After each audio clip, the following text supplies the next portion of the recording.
Belle, welcome to the Nifty Travel Podcast. Oh, thank you. It's so great to be here. Oh, you're welcome. And one of the things I always like to ask people straight out is about your earliest memories of travel.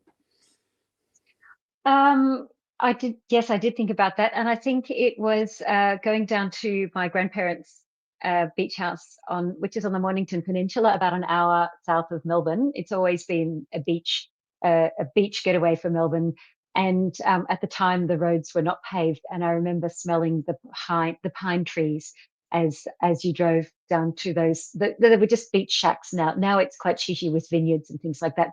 But when I was a kid, it was just old beach shacks and the sound of the ice cream machine, the ice cream car that would go around. But because Melbourne has a very high Greek and Italian populations, we would have gelato in there, and I thought that was so exotic.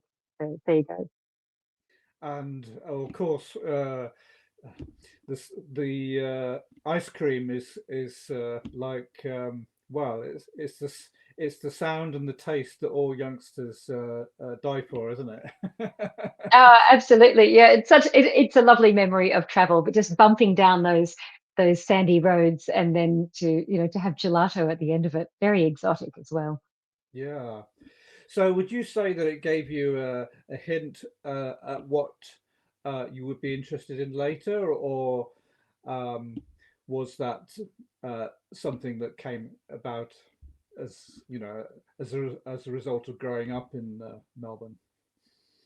Well, it gave me a lifelong adoration of gelato, that's for sure. So maybe then later on, when I was in Italy, I would seek that out. But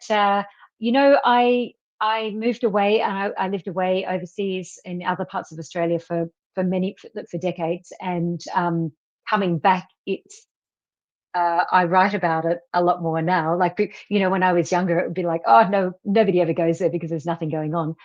So it gave me an appreciation for the Mornington Peninsula and its connections as well, because it has places like names like Sorrento and things like that. So that when later on I was traveling to Italy, and Portsea, I'd be looking for those destinations in my travels later on. I didn't appreciate as a kid, of course, the connection between the two, and that strong Italian um, uh, connection that it had with the place names, and also other people that were holidaying here as well. I just did, you don't make those connections when you're a kid, but of course later in life it added another layer of appreciation for Australia's multiculturalism. Yeah, exactly. So, as you say, lots of people like to visit Melbourne, but how does it differ as a place to live in uh, and even to grow up in? How does it differ from the rest of the world? I guess, you know, everybody thinks we are impossibly remote. I think, particularly if you're in the UK. I lived in Ireland and the UK for years, and people would say, "Oh, will you ever go home?" Because it's such a long way. They just didn't think that there would be, that ability. You don't just nip home for the weekend. But in that time, the world has become a lot smaller. But growing up in Australia, and I was born in Melbourne, but then I moved to Queensland. So a lot, like, there's always migration between the two, but a lot of people were just like, oh, I can't handle the winter. And it being, we've just passed the shortest day of the year, so I can kind of see where my parents were coming from. Then moving to tropical Queensland was quite a surprise. Coming back to Melbourne, I think, it's often named one of the most livable cities. Uh, and I think now, in the past, we didn't appreciate those incredible cultural links that we've got. we have a very high Greek population. In fact, in the 90s, we had the largest concentration of Greek people living outside Greece. So you didn't really appreciate all of the fabulous things that they brought to a city like Melbourne, which was pretty it was trying to whitewash itself basically. So what I think now, growing up, we realized that we had things like gelato that other parts of Australia didn't have, and now the food scene is the easiest way to see culture in Australia, and the food scene is phenomenal here, absolutely phenomenal. I'm always so impressed, and I just love exploring the city for that region. For that reason, we have the Greek. There's a Greek hotspot in places like Oakley, and then Footscray is for is where you go for Vietnamese food, and also Ethiopian too. It's that new wave of travelers. But then in the city itself, which I just love, some of the best Italian restaurants and cafes are there. So look, I sound like I'm just going to talk about food for the entire podcast, and that may be the fact, but I think that's the easiest way to see and experience Melbourne as well. Well, Melbourne's a very international city, isn't it? Mm. And many cities claim that in various ways. Do you think because it's an international city, it's uh, more or less, uh, shall we say, Australian, or do you have to sort of step back a bit to see the Australian side of Melbourne, or is it kind of like an exciting fusion? Well, the Pacific fusion food is a hallmark of Australian cuisine. We started blending it, particularly with our Asian neighbours around us. We're very close to Indonesia, to Thailand, and places like that. And so, it's a stat that I always love, that in Australia, our most popular takeaway restaurant has for many decades been Thai, which might surprise some people. Is Melbourne less Australian? No, I think no, I think we are very distinctly Australian. I mean, we've got certain things like we've kept our trams in the city centre, and that sound when you're walking through the grid of the 9 by 9 streets that make up the centre, because we do have a structured centre, and you'll hear the sound of the trams ding, and that is really, if you're talking soundscapes of a city, that is quintessentially Melbourne, and I don't think it's replicated anywhere else. And so for that reason, we are very distinctive, yet you can also get a sensational Kashmiri curry, and you can have a bowl of Vietnamese pho within 2 doors of each other. So I still think we've got that underlying scene. I mean, we have a really strong wine. We've got 3 wine districts within an hour's drive of the centre of the city, which that's the Yarra Valley, the Mornington Peninsula, and then you've got Geelong as well. And the look of the city, I think we've taken our own approach with architecture. So we've got all of that Victorian um, stuff that you can see where we were coming from when Melbourne became a British colony. So you've got those hallmarks, but then we also have our own international architecture that layers over the top of it. We're quite lucky in that we had, well, lucky one way, we had a period of poverty in sort of the 70s to the 90s. So we, instead of demolishing things and building them anew, they just kind of stayed there. So now we've layered over the top of them. So I think if you cut down into Melbourne and you take a cross section, you're going to see all of these different layers from the very modern now back to our Indigenous history too, which is still there. It's taken some time for that to rise back to the top, but there are ways and museums and restaurants within Melbourne that you can explore what was here before the current European overlay on the city. So we've kind of, we're going back thousands of years as well. I mean, everybody thinks that Melbourne is a super useful city, really only sort of took off in the gold rush era in the 1850s, but we've still got that connection to what was here before, in literature, in museums, and also in contemporary contemporary culture as well, like the guided tours and stuff you can do in the city. That was a very long answer. Sorry. Sorry about that. So, in terms of so when did you first have an interest in travel writing? My mum had really, my mum never wanted to stay still when she was young, like she was under 20, she hitchhiked around Australia with a girlfriend of hers. And I remember seeing these photos of her, a little bit of a beehive going on there. And she'd be on the banks of the Swan River in Perth or fruit picking in South Australia. And I always thought it was super exotic. I mean, giant backpacks, those really old army ones. They were absolutely enormous. And so they must have broken their backs trying to haul them around. And I thought that was fantastic. So when we were kids, she would every school holidays pack the four of us off into the car, which is no mean feat, four squabbling children that then became four squabbling teens.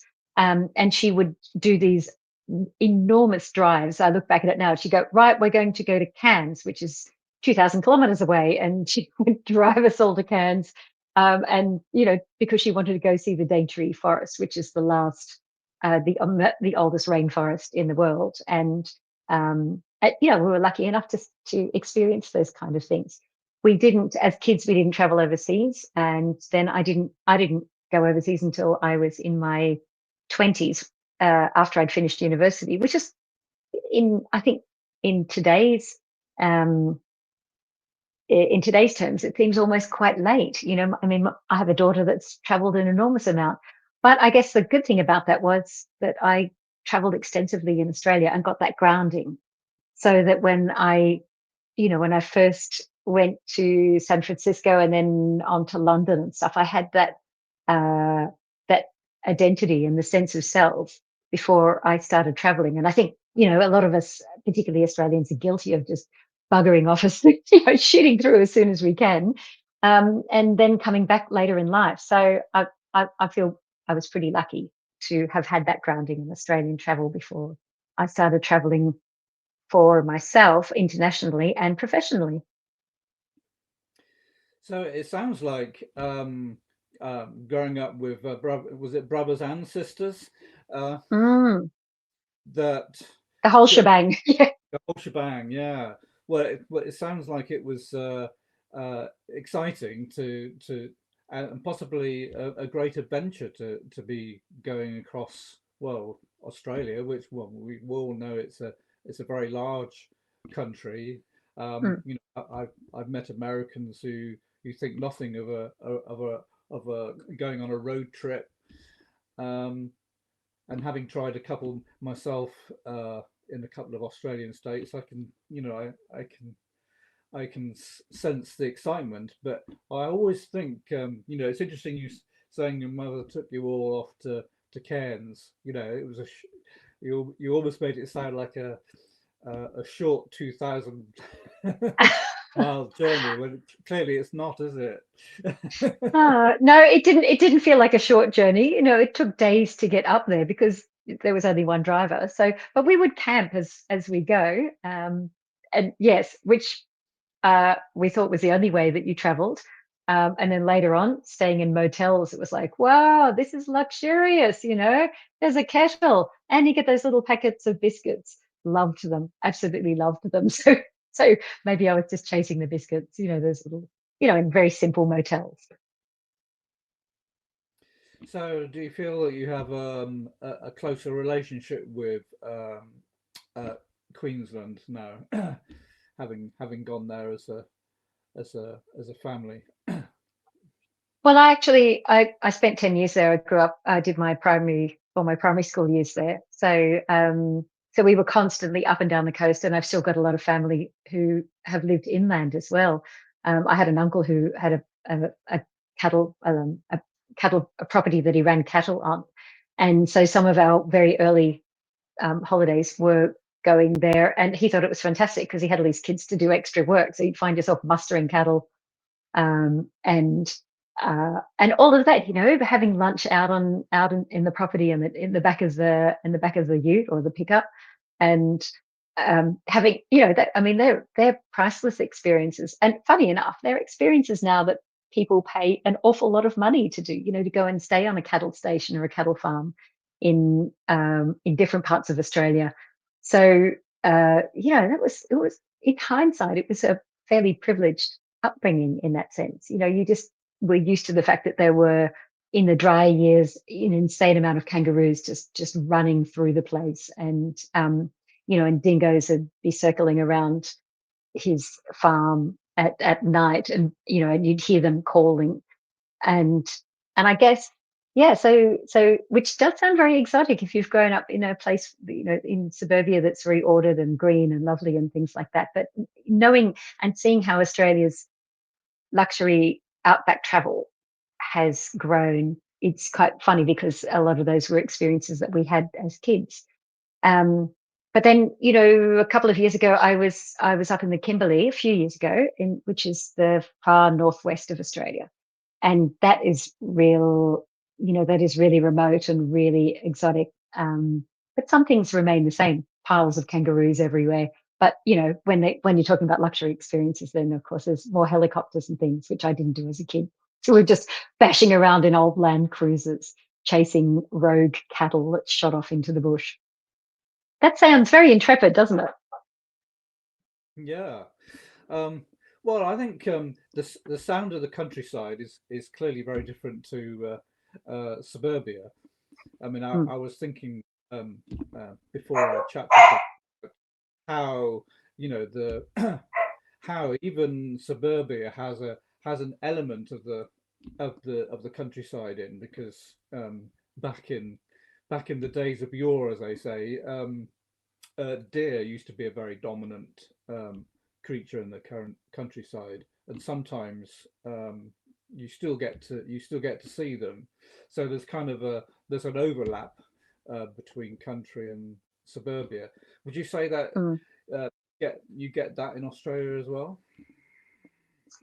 I am thinking of the possum that is devouring all of the lemons on my tree at the moment. So yes, and you know, we always have foxes where we are. So yeah, but they're, I mean, an introduced species. But you know, it's always exciting to see a large dog fox running across the road late at night. I did live for a couple of years in rural Victoria, so a couple of hours east of Melbourne. And I remember, and my husband is not Australian born, and he was coming back from a night shift and sitting out on the back stairs. And I remember him running in to tell me there's kangaroos running past the house. And at the end of our small street is a golf course, and the kangaroos would congregate on the golf course. He'd come waking me up at 5 o'clock in the morning saying, "There's kangaroos running past." And it's like, well, there's an awful lot of kangaroos. Yeah. So in certain parts, and yeah, you definitely have that connection of country. I know that it's getting harder in Melbourne. It's a much bigger city than what I grew up in, but on the fringe of it, yeah, definitely we have. Um, I think it's really important to keep those wild spaces and to Mm. have that connection with children, especially when you're looking at the loss of habitat for things like koalas. And there are I know a couple of really great koala rescue foundations that are, you know, within an hour of the city. And some of the, it's kind of funny that one of the top three things to do in Melbourne is to actually go down to Phillip Island, which is only about an hour and a half drive from the city, an hour and a half to 2 hours tops. And that is where you see the little penguins coming in each day after they're fishing on the southern fringe of the Victorian coast. But they do actually come in sometimes to the beaches, the city beaches as well. You'll see a couple of rogue penguins dropping in, and I think that that's fantastic because as we um, as we become more aware of them, we are protecting them more. In the bay, and I live quite close to the beach here, we're known for our little weedy sea dragons, which are these tiny little seahorses that are all through the bay. And we're very lucky that people like David Attenborough have noted them. And at times when our government has overstepped and said we're going to dredge the bay or rip down this old jetty, he's actually stepped in saying, no, this is very precious habitat. And that's, you know, that's within half an hour of the city centre. So you can still have those wildlife experiences, even at our most popular beaches, where you'll find manta rays swimming, dolphins. I've swum with dolphins in the bay here in Melbourne, and we have this seal outpost as well. That's not far. It's about a half hour boat ride across the bay from the city. And there's so funny. There's this navigational marker that all of these male seals, which have been dumped out, which have been thrown out of the colonies further offshore, and they all congregate, men only, on this giant navigational marker, which got rebuilt a couple of years ago, but it had to be reinforced because there were so many seals on it that it became known as the Taj Mahal of seals, and that's in our bay just offshore from Melbourne. So there's a lot of wildlife experiences and interaction that you can still remain connected Australia's um, to Australia's wildlife, even though we're within 30 minutes of the city centre. Yeah, it's good to have that, isn't it? So Yeah. do you think youngsters still have a strong sense of connection? Because in the UK, people always complain, "Oh, we got so many built-up cities and towns now that um, there's a disconnection going on with youth." Do you think there's an element of that happening? Well, you are a very small island in comparison to Australia. I think that like we have a program here with our kinder children. It's called Bush Kindergarten. So kids get in certain places they learn, or they are encouraged to just have wild play in the bush spaces that are throughout Melbourne, and I think that that's really important. I think we're doing a lot more on the conservation front, and in their schooling years, kids have those experiences, and they're not just bottle fed, like going to a petting farm or something like that. I think because wild nature is much more accessible than I think kids can have that. Any city in the world is, you're going to have the argument that kids don't have enough of that. But I think it's very accessible in Australia, and more than other countries I've lived in. I mean, I've spent years in and out of Cairo, which is a phenomenally large city. It's 25 million. It's the whole of population of Australia in one city. And I would argue that kids really don't have that same access that we've got in Australia. So that's my reference point. I mean, Melbourne is between 3 and 4 million people. So we could be overwhelmed, but it's much more accessible than it is in some of those other, particularly in the mega cities around the world. Yeah. Well, I guess it's in all things like this, it starts with intent, doesn't it? And I think as Mm. long as there are systems in place to give those opportunities, then anything is possible, as they say. Yeah, So absolutely. so you mentioned that by the time you reached university age, that was kind of the time where you felt a desire to go and start visiting other countries. So um, was it your earlier youth that said, "Well, I must go to Europe first," or what was your plans, and how did it turn out? Oh, I wanted to travel overseas from the minute that I could think about it. At the time, as a kid, I just wasn't sure that it was possible. I didn't have, that we were very long way away from everywhere. So it took a long time to work out that it was actually possible. My first trip overseas was visiting a girlfriend who was studying in San Francisco. It wouldn't have been my first choice. I think most kids gravitated toward London, where you could pick up your 2-year work visa. And I've got to say, when I did that, I thought, wow, if they could ever cancel that work visa for Australians, Londoners would never get a beer.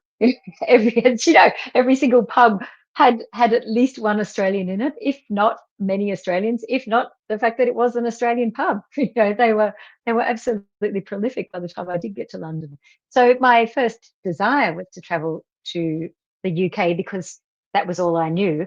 But actually, the first international trip that I did was flying to San Francisco, and then from there, this friend of mine who was studying there, the two of us flew down to Mexico, ended up hitchhiking, hitchhiking through Mexico.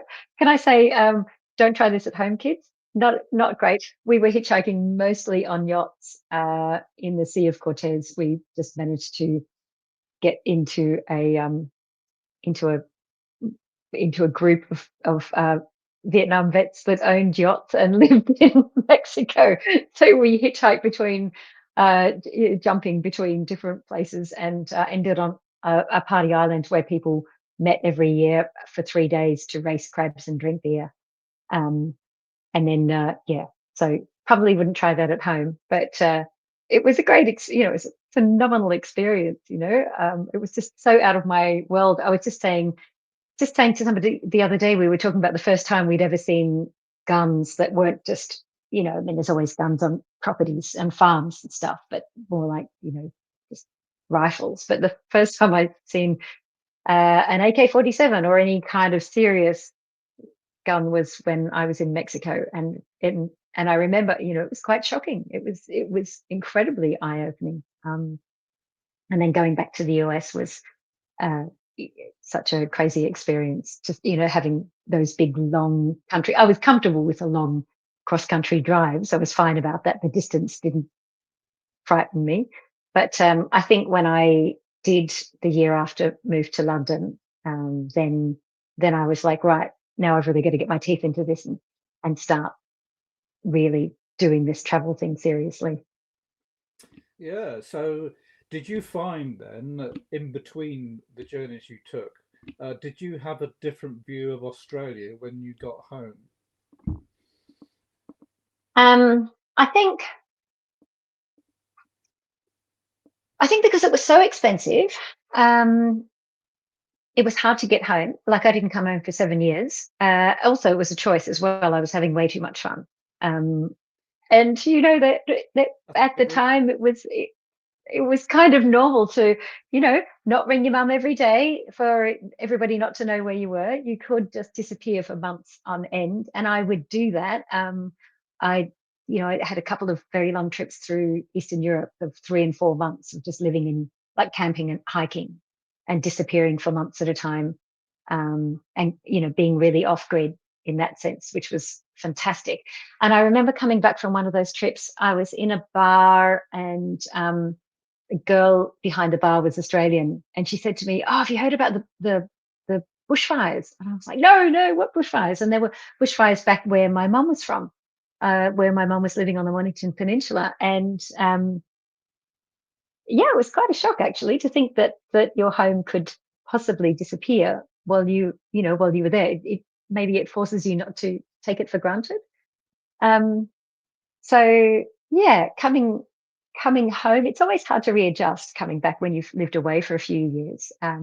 Each time you come back, you appreciate certain things such as the weather. You forget that actually it doesn't rain all the time, or your freedoms as well. You know where you're going. You don't have the bureaucracy that you've got, say, in Eastern European countries or in the Middle East, where you have to, you do have to ascertain what you're wearing and how you behave on your own. I mean, each time I come back from the Middle East, I'm like, oh, okay, now I'm going to throw on a pair of shorts and go for a run by myself. And yeah, and that's not always, because it's your place and you understand it and you understand the flow and the rhythm of that country, and the your limitations, and also um your ability to travel or to do the things that you want to do. You understand the perimeters of that, of your safety, and of and your direction as well.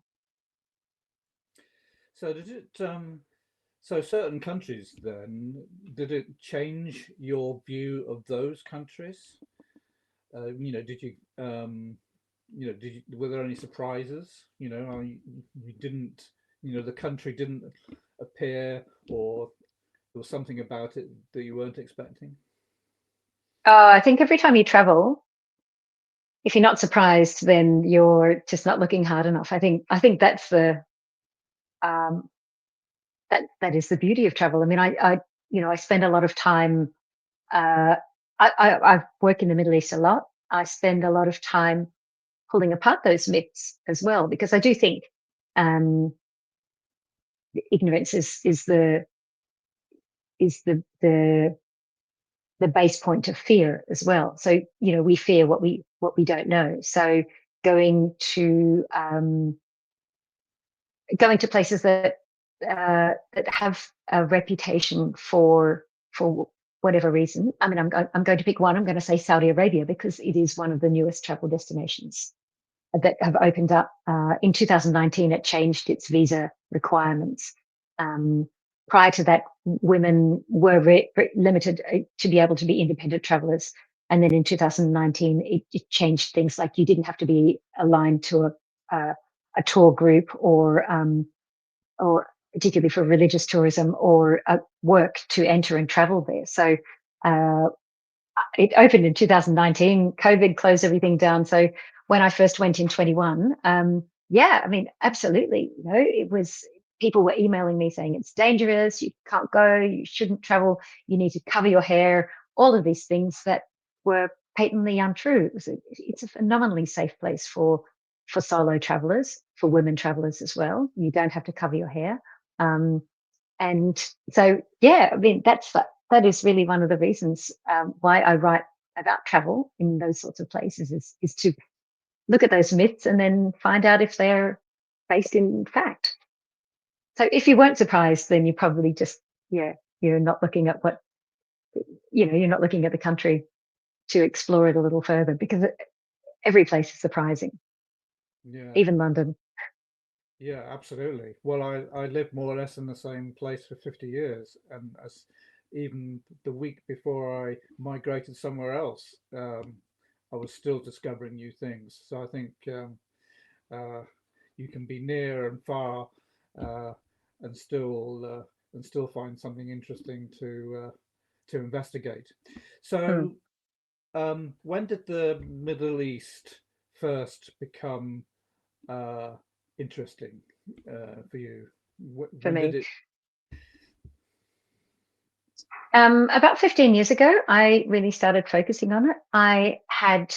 Um, I had lived in Ireland for just shy of 5 years, and I was going back to uh, to to write about it for the Australian media.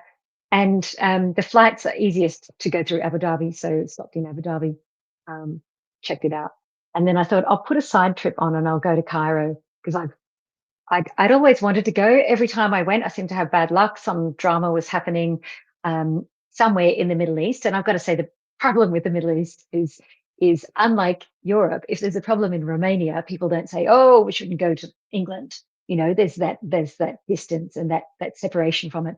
But if there's a problem in uh, as we're seeing at the moment, there's a problem in Iran, then you shouldn't go to Egypt, which is a completely different country, and very much separated from it.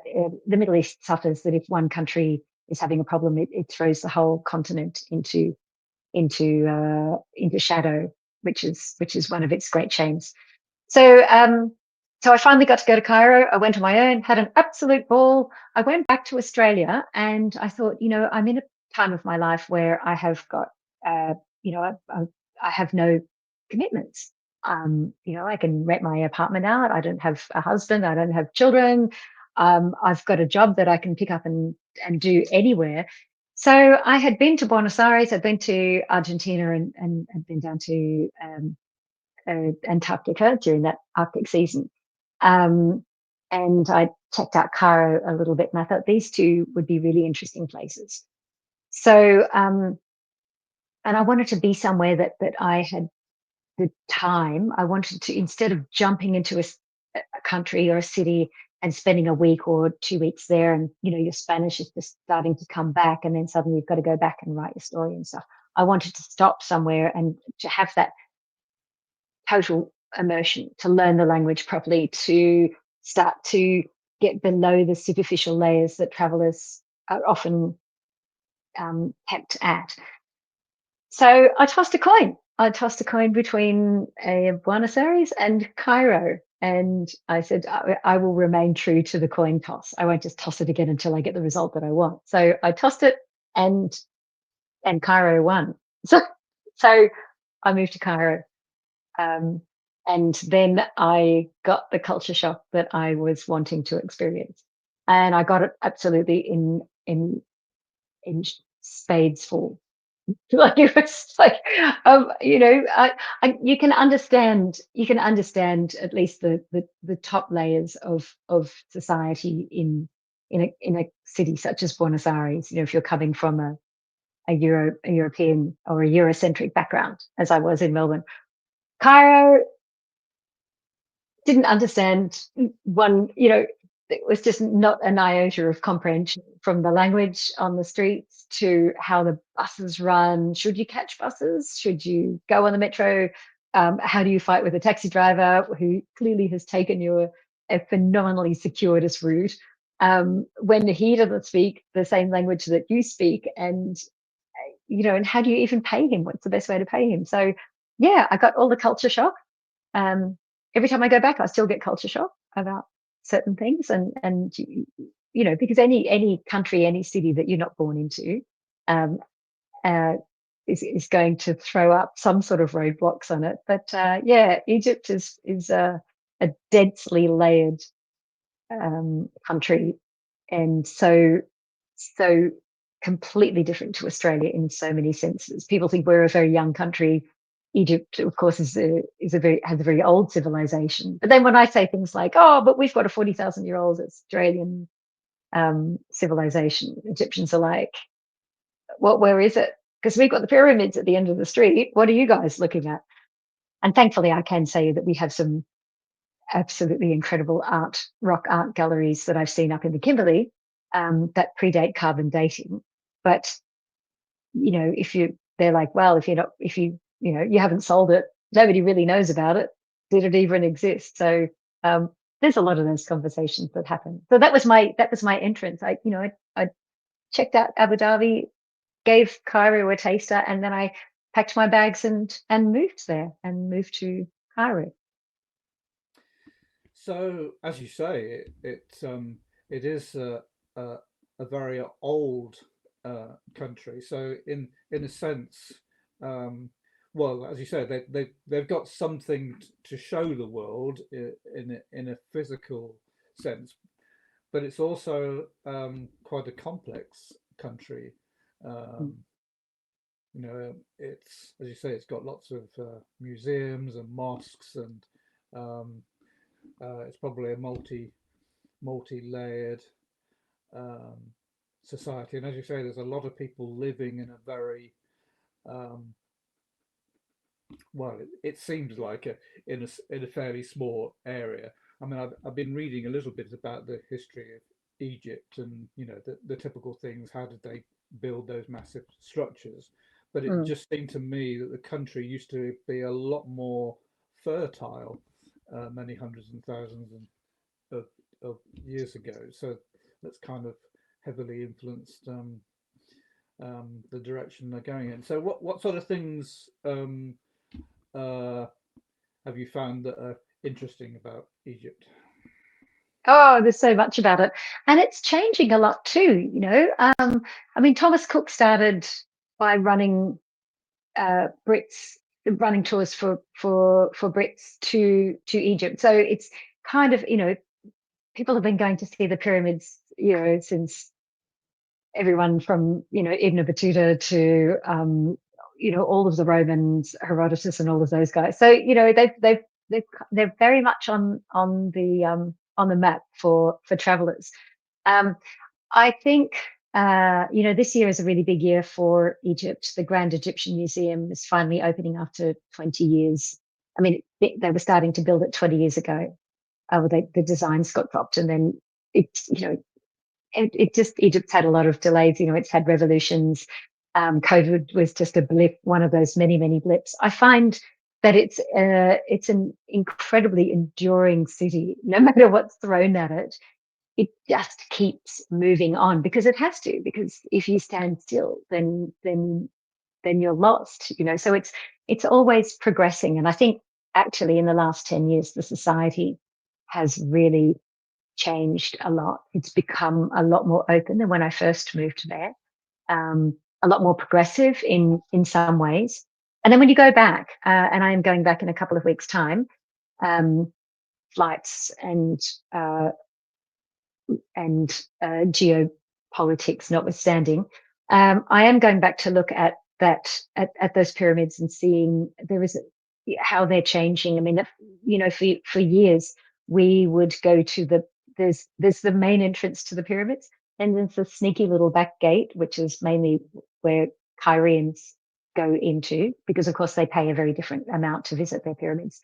And we would hire horses and ride around the back of the pyramids and over the desert, because eventually that Giza plateau leads out to the other necropolis, to Dashur and Saara, which are the other older, kind of like the testing grounds where architects were trying out their whole pyramid structure. Will this idea work if I build this big triangle, and then you find this funny pyramids with sort of lock end leans in them, and then the step pyramid. So that basically a practice ground for the Giza pyramids. But you can ride horses between the two, and we just ride through the desert. Um, Now there's a pyramid precinct being developed, with the pyramids and with the Grand Egyptian Museum. They're only 2 kilometers apart. So the way that Egypt is changing, I think it's much more international now. I mean, there is a very wealthy component. Like other cities, it reminds me sometimes of Delhi, that you have absolute poverty and you have insane wealth, and then you have a middle ground as well of your everyday people.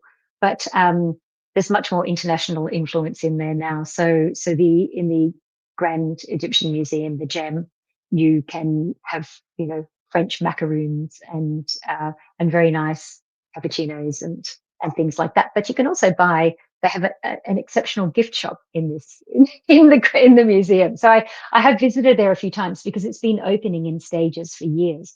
So the first time I went, they were still doing uh, um, a lot of the work cleaning existing pieces that were held in the original Egyptian museum, which is downtown, the pink one, the old pink one, because it was always said it was a bit like a duck paddling. There was only 10% was ever visible at the top, and the 90% was still stuffed downstairs in these dusty old chambers.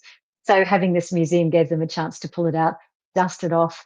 And I remember walking through, and we had to put hard hats on because we were walking through a building site the first time I went through the museum. And I stepped back to catch something that the guide was saying, and I almost bumped the table behind me. And there were two archaeologists there with a mummy stretched out in front of them, and they were cleaning the mummy. And I just about bumped it, and it was quite shocking, because we talk about mummies and we talk about that they wrapped up and all of that sort of thing, and we make lots of jokes about them. But it gave me an appreciation that was actually a dead person, and more importantly, so many of the mummies that we do have, humans, the mummified humans, were royalty as well. So, if Prince Charles was mummified, would we give him, we'd certainly serve him a bit more dignity than what some countries have done in the past, wrangling over, taking dead royals and keeping them in their own museums. So I do like the fact that people are now repatriating, or the governments are repatriating Egyptian uh, artifacts back to the country of origin, because that's how you should treat a country's royalty. So if you're talking about surprising things, that for me was a really surprising part of one of the world's oldest tourism sites. I think it's we are talking about royalty and incredible science of mummification, and the crazy idea. Well, the idea that you would mummify all of your cats as well, and possibly a lot of crocodiles, because the Nile has so many crocodiles, or had, still has further down south, south of Cairo, and that there's whole religions built to the deities of crocodile gods. And if that's not surprising and fascinating, then I don't know what is. Yes, well, it just shows though that different cultures have different views of the world around them, and I think you can think Oh, all the countries in Northeast Africa in that way, and their histories overlap an amazing amount. So, and I think Mm, there's more still to be discovered. So I should think, even though that's a very large museum in Egypt, I think the challenging time will be what to show and what not to show. You know, that's always the challenge of any great museum. yeah. Um, but I'm sure they'll give it an amazing go. So, but that's not the only country you've gone in and experienced in the Middle East. So tell me about some of the others and how they yeah do they do they differ in their approach to opening up, which is a very sort of in thing at the moment, isn't it? In the Middle East, they're sort of um, adjusting from their old ways and becoming countries that welcome visitors now. Yeah, definitely. Well, the most recent, a couple of months ago, I was in Tunisia, um, which is well, it's halfway between Morocco and Egypt on the North African coast. So technically not in the Middle East, but one of these older Islamic countries. What I found what I found so different about it was that it's considered particularly amongst Arabs, to be the most open of the countries in the region. So when the Arab Spring started, it started in Tunisia. It was a reaction, a people's reaction against a corrupt government, and that flowed on throughout the rest of those Arab countries. So I found it, and I hadn't been, I had spent a lot of time in Morocco and then across to the Gulf countries, and I found Tunisia tiny, beautiful little country. I know a lot of Europeans go there for the sun holidays. It is definitely worth, though, heading inland into the desert, because it's one of those countries that it touches the Sahara, and I am a raging desert rat, and I find it impossibly romantic, that whole that different type of wilderness, that desert wilderness. So Tunisia's always been very open in that sense, and its laws reflect that as well. They have very open divorce laws. They have laws on that are quite surprising on things like abortion and things like that, for women's rights in divorce and alimony and things like that, that have been entrenched for decades, whereas other countries are still catching up to that, if you like. So I thought that Tunisia was really surprising. It's a stone's throw from southern Italy.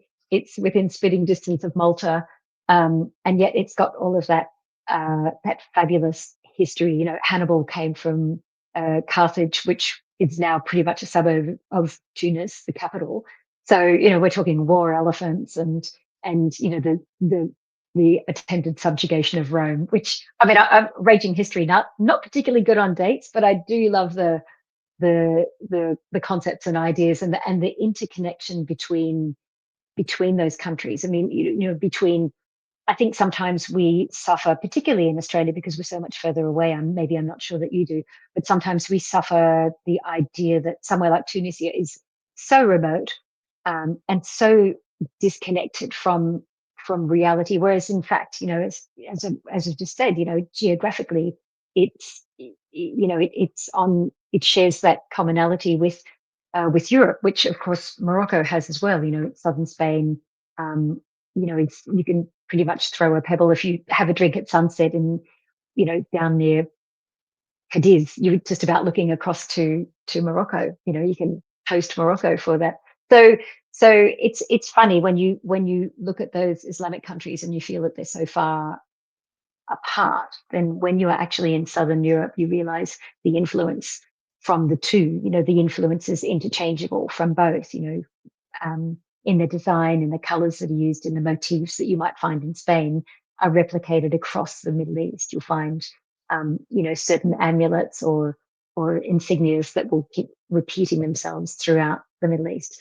So I found Tunisia really fascinating for that sense, for its its openness, its liberty, I would encourage, if you are visiting it, to do at least a day trip um, away from the beach resorts. Go in to see this. Star Wars was filmed in the deserts there, as you probably know.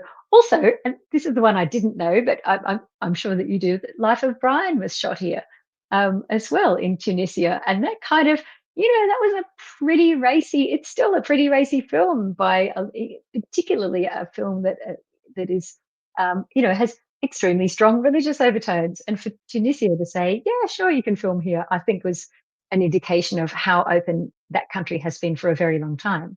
And it was also quite savvy because when the Star Wars team were scouting and thought, oh, yeah, this looks like a great place to build a spaceport, and George Lucas asked the Tunisian government if they could build a spaceport there. They said yes, but when you have finished building Tatooine, which is actually named after a district in the district in which it's built, like they built it in the district of um, of Tatooine. He named his planet after that. They said yes, you can build it, but when you leave, you have to leave it there. And that was actually very smart because it's an enormous tourist draw now. Like you go into this, it's fantastic because you jump in 4-wheel drives from the town, you go bashing over a few sand dunes, and then you come over the biggest sand dune and you stop at the top of the dune and you look down, and dropped down on a plain below you is Mos Espa, the spaceport from Star Wars. So you can put on those, the brown cloaks, which you saw, which are actually modeled on what Tunisians wear. And you can wander around with lightsabers and smack each other and ride a camel and things like that. Very clever, I thought, of Tunisia to say, we're going to take this. And this was when the first one was filmed. So this is in 76. So they didn't know it was going to become an icon, a touch point of popular film history. So I thought they were very clever actually, and I just found Tunisians to be very open, to be very welcoming, to enjoy they have a strong sense of self that I found very interesting, that they like being Tunisian and not necessarily internationalizing, which is what I think sometimes you see in the Gulf countries. Like in some parts of society are so keen to leave behind um, their their differences, their cultural differences. I think the Gulf is still um, is a lot of parts of the society are trying to westernize themselves, and at the loss of losing their own identity. And I'll give you an example of that. I think a lot of children uh, will go to international schools, so they will be speaking English, German, French first, and then only speaking Arabic at home and maybe not studying it. So I think that we're going to. I think the tide is changing now, but that is sometimes it takes a little more to find the heart of those countries. And I'm thinking particularly here in the UAE and places like Dubai, which is so international, and to a lesser degree Abu Dhabi. Dubai, admittedly, only about 15% of the population is actually Emirati. The rest is from every corner in the globe. So, which makes it an exciting city, but sometimes it's a little harder than places such as Tunisia to go back and find that Emirati soul. Yeah, history can get history's there, but it can also be lost. And I think I was going to ask you about Dubai because there are a lot of very glamorous locations, but I wouldn't. Mm. I think, as you've alluded to, I wouldn't describe them as being of that country. It's almost like the Star Wars should have been filmed there, in a sense. Not Yeah, not in a remote desert. yeah. Dubai's a funny one. People always think that it's simply international. I suppose that that's one of its hallmarks, isn't it? It's made itself to be this almost futuristic city, with the sky trains, running through the city, in between in possibly modern architecture. There is a little section. It's kind of funny. I always end up though in Dubai. I always end up in a little neighborhood by the creek, so the Dubai Creek, which if you've been to Dubai, on one side it's most famous for its gold markets.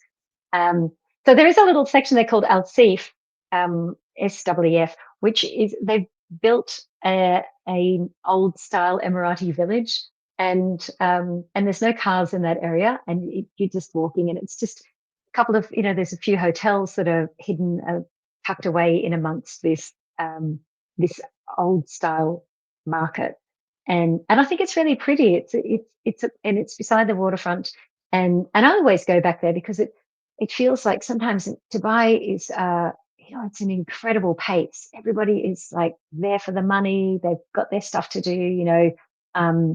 They just, they push and push and push to get what they can out of Dubai to take back to wherever they come from. And when I go into this neighborhood, into Al Saif, and there's a little hotel in there that I stay, which is actually a chain hotel. It's a Hilton hotel, but it's all of its rooms are, it's got I think about 90 rooms tucked in amongst 10 of these old style houses throughout this old style district, and they're decorated in the Emirati style, in the traditional Emirati style. When I go there, I just think, I'm just going to sit for a bit, drink karak chai, which is the sort of like a masala chai kind of drink that is very popular around this area in the subcontinent, and just have a moment of reprieve from the intensity of Dubai, because it can be, even when you go to the beaches, to the waterfront, and they do have fantastic beaches, it's full on. You've got to go kite surfing, you've got to queue up at this fantastic restaurant, you've got to play games and stuff. It's, they operate at a pretty high level. So I find it's quite nice just to kick back, relax, and have a moment in this great little district. So going to Saudi then must be Mm. at the opposite end of the scale. They're new to the game. They're investing a lot of money, and people are still in that situation where um, they're not sure whether they should go there or not. So Mm. what what's been your impressions of your visits there? I think there's that, they are new to the game, but they have also combed the world for expertise in developing tourism projects. So you'll find there's a lot of Australians working in their marketing and communications, and a lot of Brits as well. So, and people that have been very successful uh, in tourism in their own countries. So Saudi has done what it does very well, and that is to accept that they are not global leaders in a particular thing, but then they go and find people who are, and they pull them all together to create some fairly astonishing projects. I've often said that if you're an architect and you're like, do you know what I wanted? I really want to just go to a mountain and carve a hotel out of the mountains. So carve all of the hotel rooms. I'd like to do that. And then you go to Saudi Arabia, and if you're Jean Nouvel, who's done a lot of work in the architecture in the region, they say, "Hey, that's a great idea. You should totally do that." And that hotel is, hopefully, it's been very delayed, but it will be opening in the next couple of years. So this rock cut hotel cut into the side of a mountain, and I think to me that is astonishing, that traditionally there has been the money for these kind of ideas that on paper you think, oh, no one's ever going to do that. That's just insane. Um, so I think there's two sides to Saudi, just in terms of the cities. I think Riyadh is part of that, has got that Dubai feel for it. Interestingly, 5 years ago, you'd never hear people saying, or maybe 5 years ago, people would say, oh, I'm going to Riyadh for a weekend. But now people go to Riyadh for the weekend because there is so much music happening there. There is so many massive performances, so many festivals, that somebody described it to me recently as the new Dubai, which I was like, well, that's a big call, but it's a call that they were willing to put their name to. There is a season, the Riyadh season, where people go across it. They've got months and months of the biggest names in music, in art, in dance, in cultural experiences. If you want a food festival, it'll be bigger than anybody else's food festival. If you want shopping malls that stay open until 3 o'clock in the morning and have gorgeous light displays and stuff, chances are you're going to find it in Riyadh. So that is that's one side of it. And interestingly, uh, the city. I mean, these were a lot of society of Saudi society was a very tribal until not that many generations ago. So they didn't have um, the structures, city structures that you would expect from somewhere like London.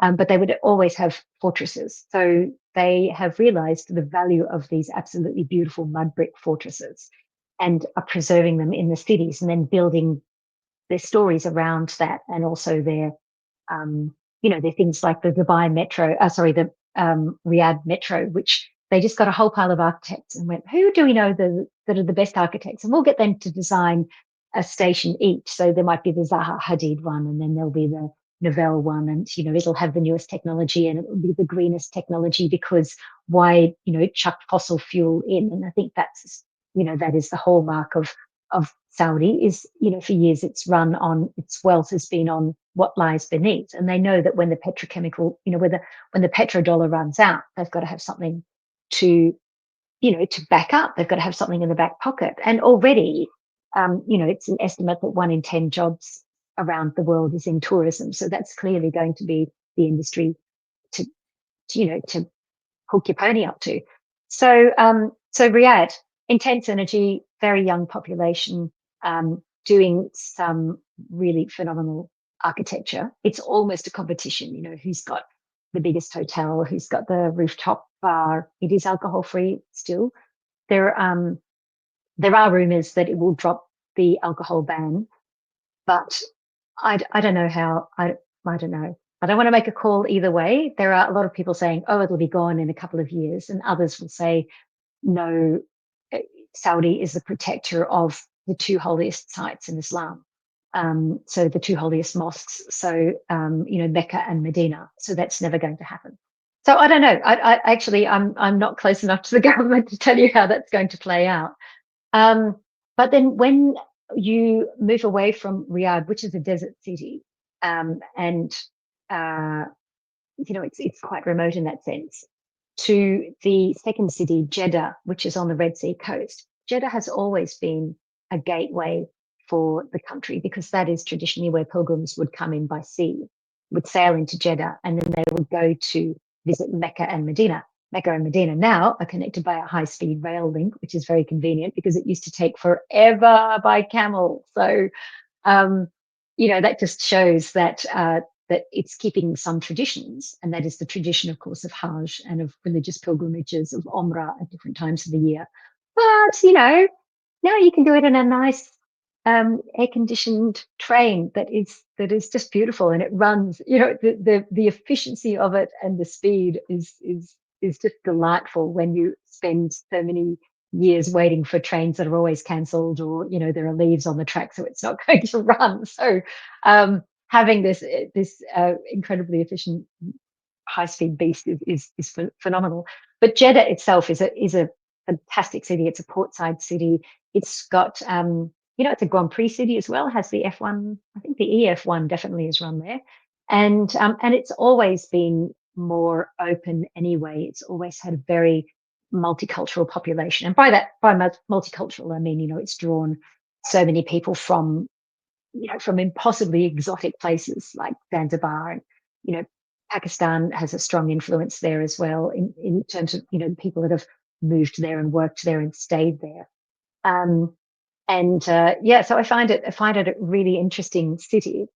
But then probably the biggest of the draw cards for me is the oasis back in the desert of Al Ula, which was the first of the what they call the giga projects that Mohammed bin Salman, the MBS, one of the rulers of Saudi Arabia, made his baby. That was his brainchild, the one that he fueled. And the interesting thing about Alula is what is Alula is an oasis. What is outside the oasis is the sister city to Petra in Jordan, the Nabatean city that draws 1 million visitors a year in Petra. And so many people, it's kind of like a pyramid sense in terms of, phenomenal amount of people go there to experience the rock cut treasuries and houses of that of that of that city. The second city, which was linked by these ancient trading routes, trading things like incense and spices, is just outside Alula. So when I first went there, just after COVID, at the end of COVID, I think something like 20,000 people had visited that year, as opposed to 1 million people going into Petra. So it was almost nobody, it was literally nobody there. So you could frame your photos, you could have that quiet moment. And they made a point of employing local guides, predominantly women actually, to guide people through these sites. And one guide that I had was telling me how she and her brother, used to run and hide in there because it was always this city was always haunted. And so it was kept quiet. People didn't talk about it. It was, it was supposed to be cursed. It was, it's a necropolis as well. There are graves cut into the tombs cut into the rock. So for many, for generations, people didn't talk about these hidden cities of ancient civilizations. And then Saudi Arabia has realized that we want to look back. We want to step back further than just the last 20 years. We want to go back and find those connections, those interconnections. Where did that incense route feed across to? Did it go across to Oman, and then Oman to across the sea to Zanzibar and all of these great seafaring nations? And you find the links that they connect with the subcontinent, and then with the naval cities of Portugal or Spain and things. And they understand that some of us are looking for those connections, and they've done it beautifully. I think it really is, the oasis with its date palms around it, and farms. And then around that are some very luxurious and very beautiful hotels. So, but in shapes of things like modelled on tents, the traditional Bedouin tents. So you stay in this divine villa in the middle of the desert. You incidentally do have a little infinity pool out the back and maybe a fire pit as well. And you just immerse yourself in the landscape of this phenomenal desert. You'll wake up in the morning and you'll hear the hunting birds soaring overhead, and you'll feel that silence of the desert. You might hear camels passing, and I think you just know that you're not in suburban Melbourne anymore. Yeah, I bet. Now, history and connecting with the far off past, yeah, has amazing potential. I think there's a lot of countries that are not investing in that, that could Mm. do. Now, one place you've not mentioned in Saudi is also one of a pet project of MBS, and that's the line, isn't it? Have you seen or Mm. heard of that? I mean, it seems a very ambitious uh, project indeed, in which he's already built the airport and he's already doing quite a bit. Mm. Um, it seems a fascinating idea to build something in a straight line, which is something like 50 kilometers long at least. Yeah, I saw the modelling for it in Riyadh, which it's just such a bizarre concept to even come about. And it was built to scale. And yeah, I didn't. I've got to say, I didn't love it.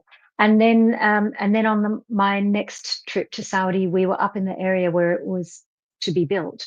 Um, there is some debate about it because there are still Bedouin tribes that have been moved off their land for this, because people still live in these places, so they've had that.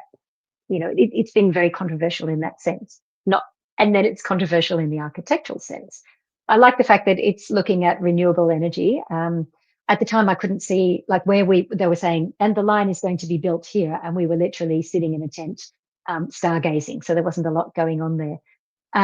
I think that one is just one that you're going to keep watching, but it also demonstrates the possibility of uh, what you can experience and what you can devise in your mind. Like who would ever have thought to come up? You know what I was saying about the rock cut hotel? It would be who would ever come up with this idea? And I think we need to have these ideas. We need to have these conversations. We need to have the boldness to challenge people with such ideas. So I would say watch that space, because not every project that the Saudi government has planned will come to fruition, but having those conversations, I think, is really important. Yeah, it's kind of pushing the limits to a certain extent, um, in a debate in a very extreme form. So Mm. thinking about Oman, how does that? So if you've got Dubai is old Dubai and Saudi is the new Dubai, how does Oman fit into the region? Do you think? Is it more quieter and more traditional, or is it Yeah. got an identity specifically um, of its own? I think Oman is a special little character. I always think of it as the Switzerland of the Middle East. It's remained neutral in a lot of its in a lot of the political debates that are happening there, and for that reason, it is much quieter. It's quieter politically. It's quieter socially as well. Um, I think it's a really special place. It's often overlooked. I was last back there for the last. They have a rose harvesting season in the mountains each year, and which you kind of don't expect because you think it's all desert. We're talking empty quarter here, so that is the Rubul Khali, which is one of the big chunks of desert that dominates the Gulf, and Oman is that crosses over into Oman. So you've got all of those things like you can go camping, luxury desert camping in the desert. Um, Muscat is another of those cities. It's kind of a bit like Jeddah. It's always been a port city. It's got just south of there is a ship. It's had a big shipbuilding industry, and so it's always been quite outward looking. When you see a lot of the goods in the markets in Oman, you can see its interconnection with the subcontinent as well. So, but they dress differently. You can always pick an Omani out in the crowd by the hat that they're wearing. Omani men are wearing. They're very distinctive, and people will wear their national dress all the time. Unlike somewhere like other countries that would that's fading away. I think Omanis are very patriotic in that sense. And it's a very beautiful, small, quiet country. And for that reason, people do love it more. You're seeing more development in places like Nizwa, which is the second city. It's the older capital. And so it's mud brick. It's in a similar thing to Saudi, of course, which it borders. Um, it has an old fortress and mosque, mud brick fortresses. And when I was last back there, you could see they were starting to build small hotels within these mud brick houses, restoring them so that you could stay, in some of the houses are not so old because mud brick isn't exactly durable. Um, but so you're staying in these mud brick houses of a couple hundred years that are decorated in Omani style. And I like that. And I think a lot of people like the fact that Oman feels like nowhere else. And it has had, I know I keep going back to architecture, but it's really interesting. It's had a building code sit over the top of it that is always been that you have to build within these particular guidelines. So that you don't necessarily have what you've got in other countries. Some riotous stainless steel needle poking out of the skyline. But the skyline for Muscat and for its cities are very in keeping with each other. So it has that homogeneity, which I find it is extremely attractive because, you don't, it's like kind of going to a place like that and then only seeing, being served by Australians the whole time. You'd be like, oh, hang on a second, where are the Omanis? So I appreciate Oman for that. beautiful. It's safe. It's a place that a lot of people self-drive to explore as well. And then when you go up to the top of the country in the Musandam Peninsula, it's phenomenally beautiful. And there are little tiny resorts hidden away. There's one, the Six Senses, where you like sometimes it goes a bit weird. It goes one way that you can get to the reception, which is at the bottom at sea level from the cliffs here, which is the main gate, is you can actually get strapped to a skydiver and then you can dive down. So that's all a bit random.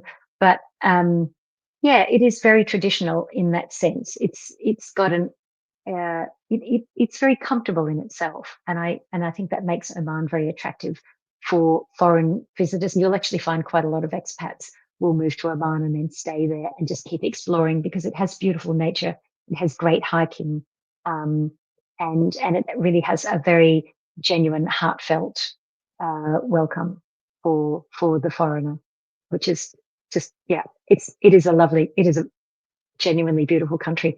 And if you really wanted to experience the Middle East, then I would probably choose Oman as your starting point. Yeah. And did I see you write something about Oman that has a connection with the perfume industry? Well, that comes from the roses as well. Amouage is has been at points of its life.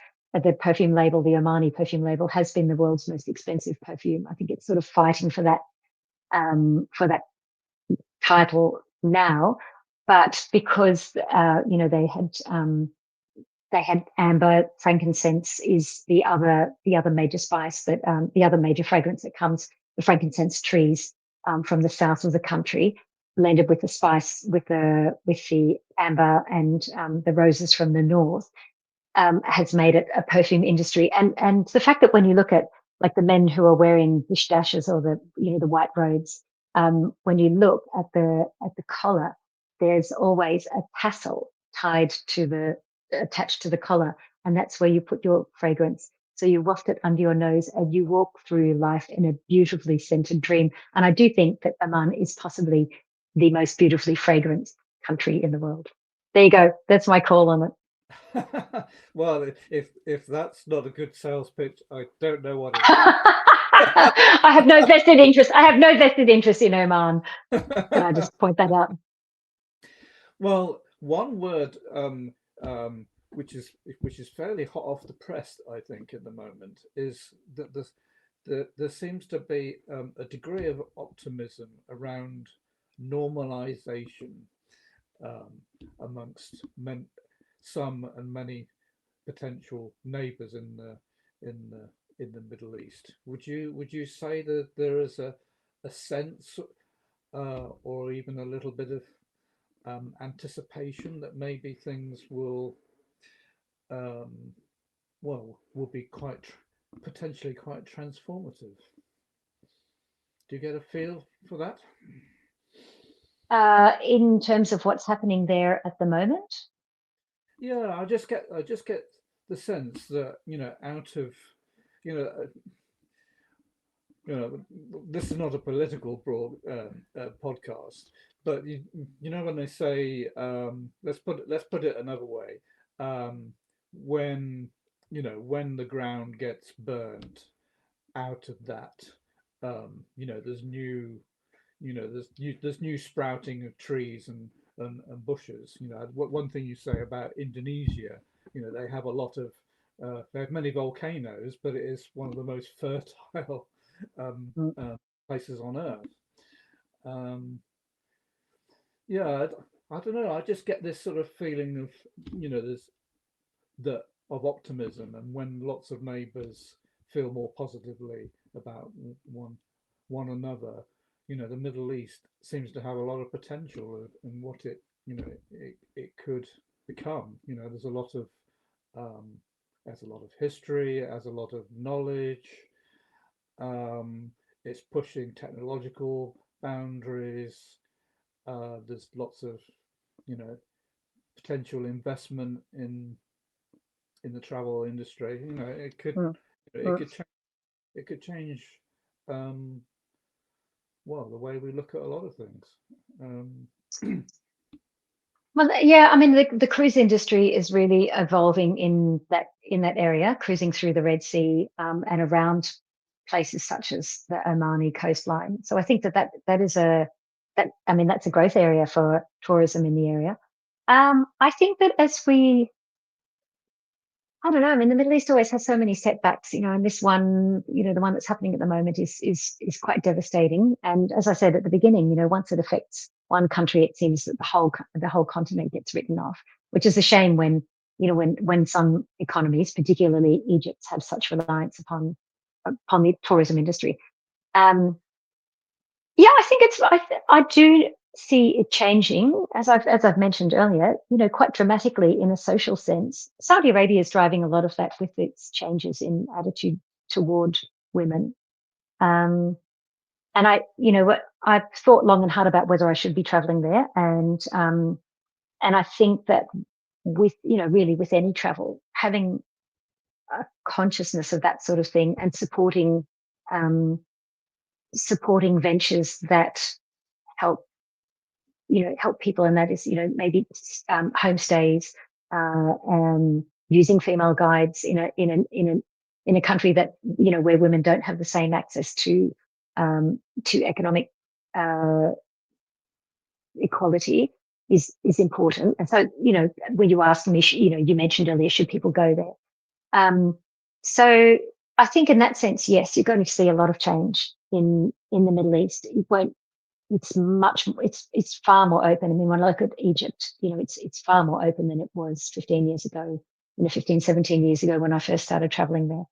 Um, my hope is that it, like Oman, does not become globalized.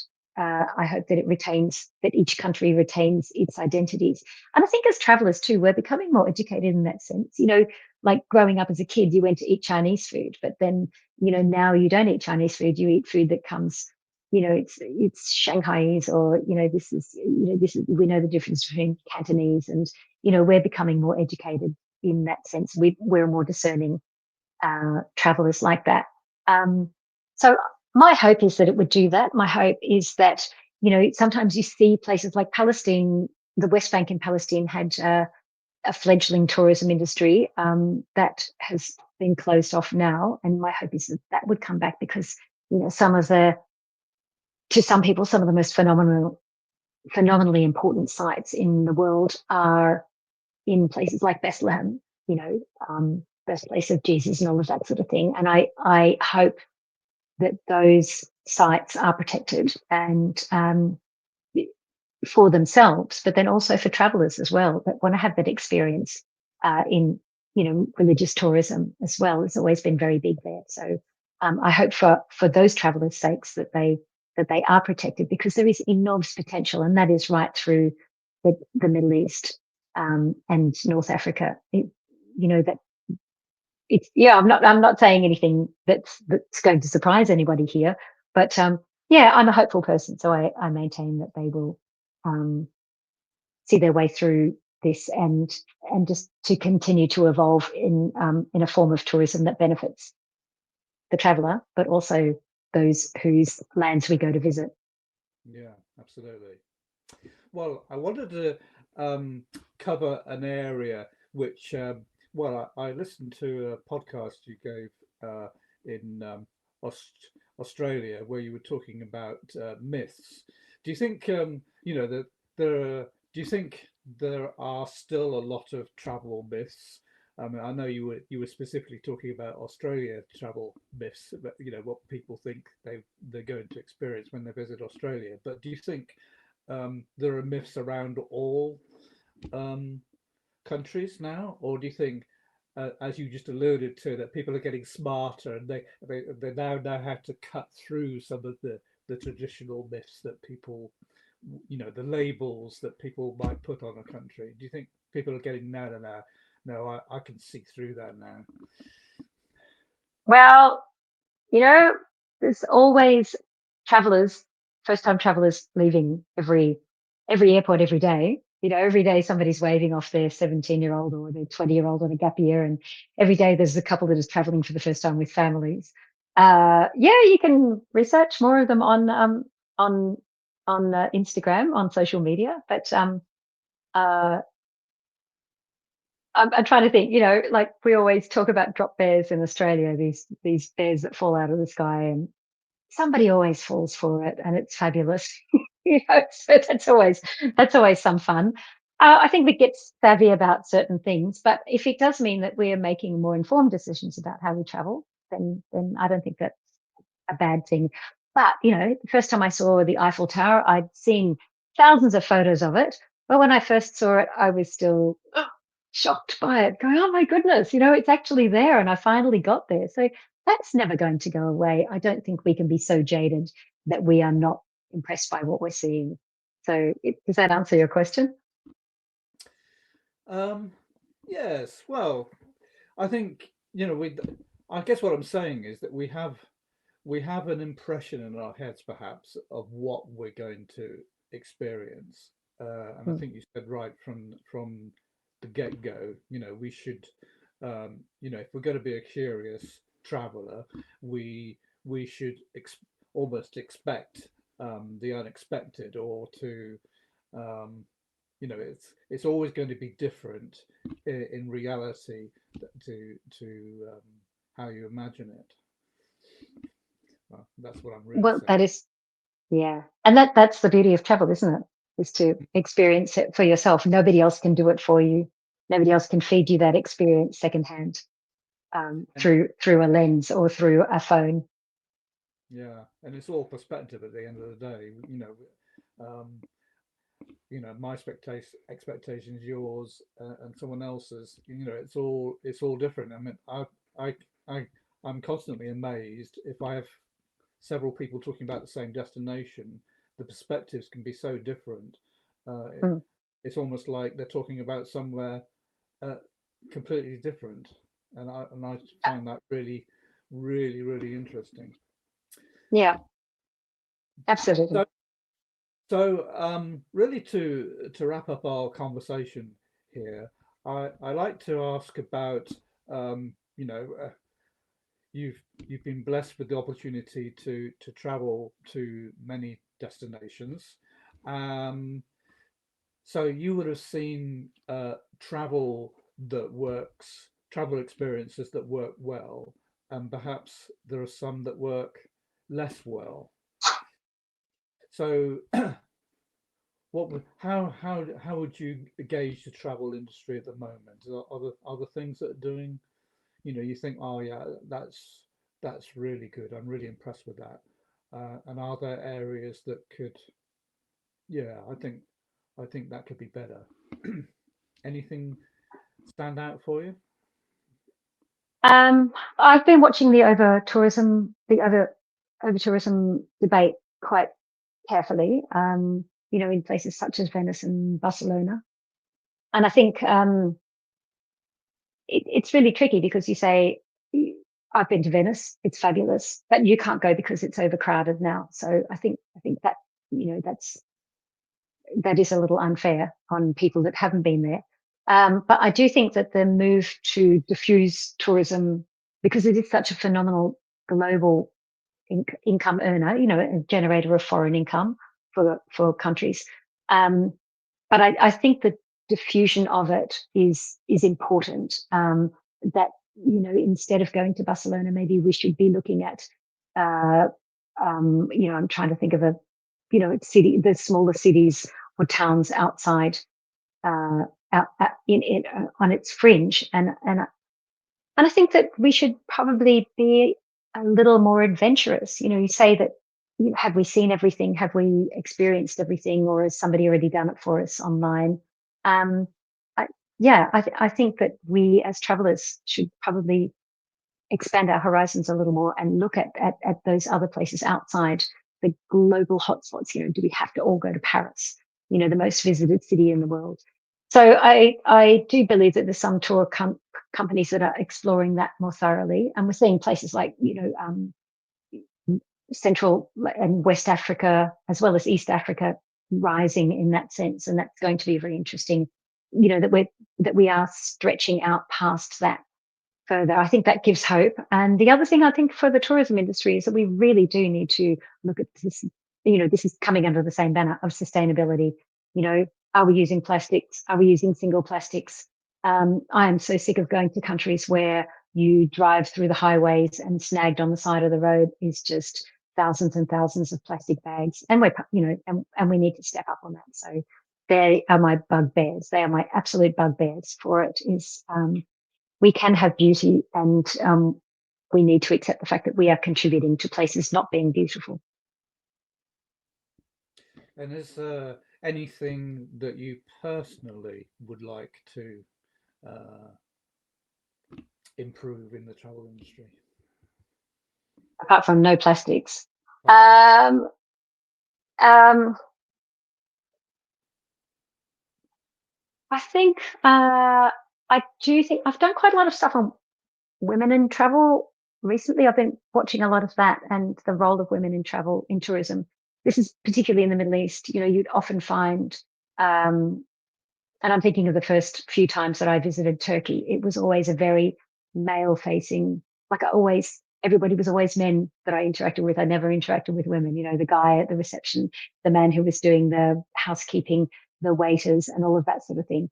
Um, I, I am I'm very encouraged by there's a group called Intrepid Travel, which I know is known well in the UK, and I think that they are giving more balance to that, to having more women in the industry, and benefiting from it economically. And to me, that gives me hope because, yeah, there are different perspectives and different stories. And if you think that you've heard the same story, then maybe they're just being not told by the same people. Everybody has a different story, as you said. Everyone has a different perspective. So I think that that is, somewhere that I'm encouraged, but something I would like to see change as well. Yeah, so sort of more opportunity for all, and Mm, particularly ladies. Yeah, absolutely. absolutely. Yeah. So I can't finish a conversation without bringing up coffee in Australia.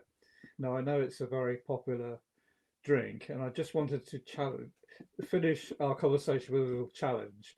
So if I was to visit Melbourne and I wanted to um, drink the best coffee, where would you take me, and what kind of coffee would you suggest I try? Oh, oh my goodness. Well, look, I am a flat white drinker, from way back. There is a coffee called Magic, which a lot of us are drinking now, which is shorter than a flat white, so less milk, um, and a bit more of a kicker in it. But it's not like a macchiato, which just has a splash in it. So, it's a bit, yeah, bit tighter in its milk to coffee ratio.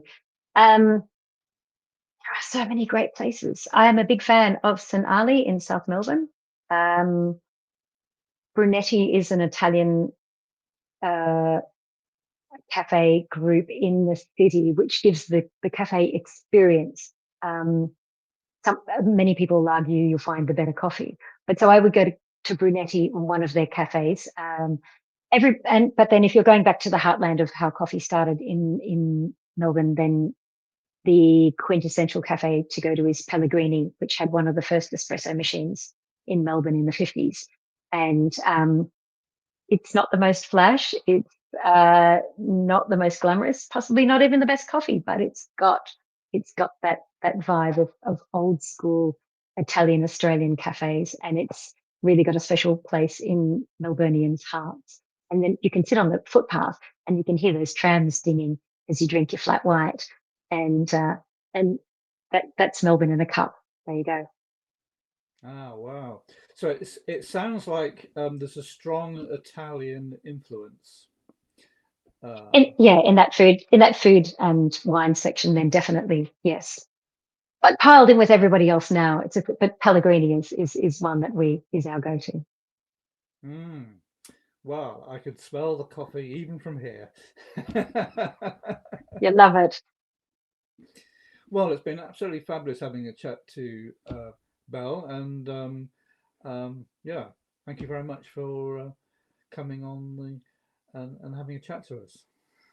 It's an absolute pleasure to talk with you. Thanks so much for your interest. Yeah, you're welcome.